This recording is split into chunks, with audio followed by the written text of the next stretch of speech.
All right, we're in speech communication, and some good news. We only have a couple of weeks left, and the school year will be over. In reality, this is not going to be a long video, and the good news is next week we won't have a video. We pretty much accomplished everything except for one major project that I intended for us to, and just with the setup these days, it's just not going to be possible to do that. However, let me give you your homework, quote unquote. On Tuesday, I think it's the 16th of May, that last Tuesday, the Tuesday of finals, you will be required to give one final speech. It will be a topic of your choice, and want you to come and give me a final speech for a final grade. It will be, like I said, until then, you'll just have the opportunity to work on that. This morning, I just want to take a little time as I'm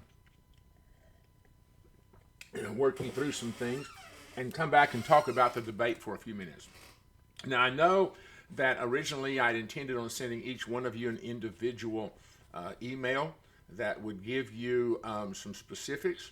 I just decided that rather than trying to do all of that, part of my time with you this morning or today would simply be to kind of walk back through some of that. Let me just give you some general consensus from the judges. There are a couple of things. Let me just start with the judge that only listened and was not there.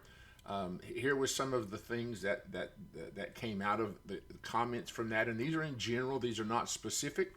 But here's the things that he said. Volume was not always where it needed to be. Personality, it was sometimes very what's the word? Monotonous, as far as it was no inflection. It was just like that we were reading information rather than giving a speech. The other thing that was said, I think that was most important, was that there were times that it didn't seem as if the speakers were well prepared. Now, that doesn't mean that all weren't, but at times that they were not. So that was some of the takeaways from that. From some of the judges that were there, there were certain times that eye contact was not just minimal, but it didn't exist. I told all of you prior to the time that if you become note dependent, you cease to be giving us a speech, and all you're doing is just simply reading the notes that are in front of you.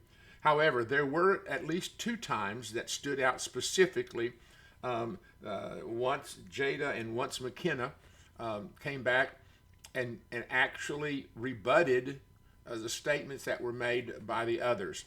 Now, just Jada, your sister, whether she knows it or not, Karen, for credit for her, Karen went into her grades for the semester and took out the lowest grade that she had on her scorecard and replaced it with the same grades that both of you got for the debate. And so whatever it was, it got replaced with that grade amount, that grade number. Okay, so you can let her know to check her portal. I don't know again which class it was, but she did, for credit, replace that grade. And please express to her my appreciation for helping us with that, and the diligence that you guys did. Thank you guys, all of you, for your work in preparation.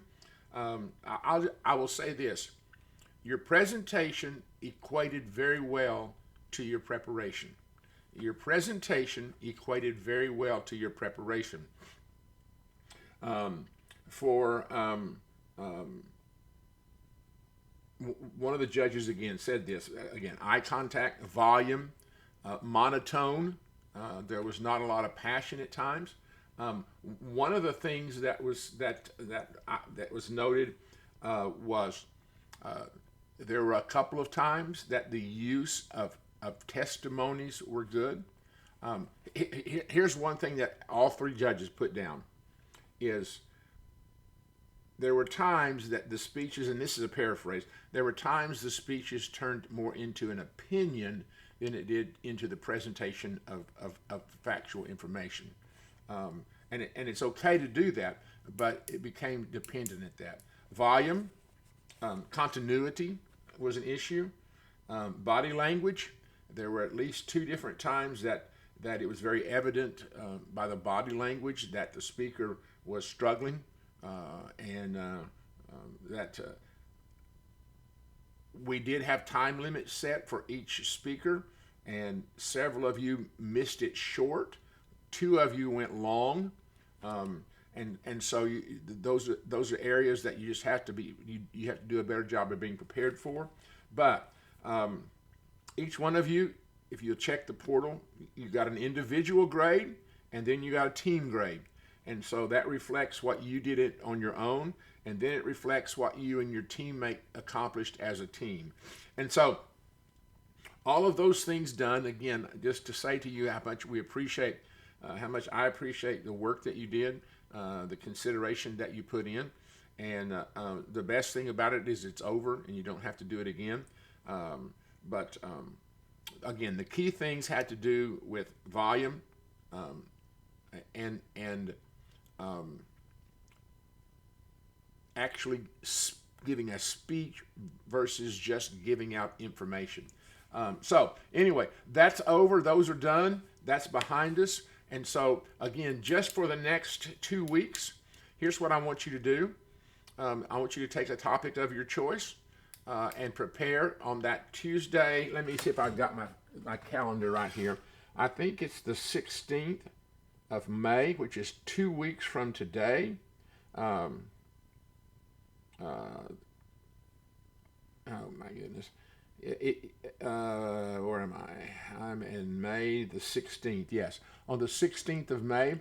Plan on being there at the church, and we will do a final speech of the topic of your choice, and that will count as part of your grade for the semester. Okay. All right. I know this has not been a long video.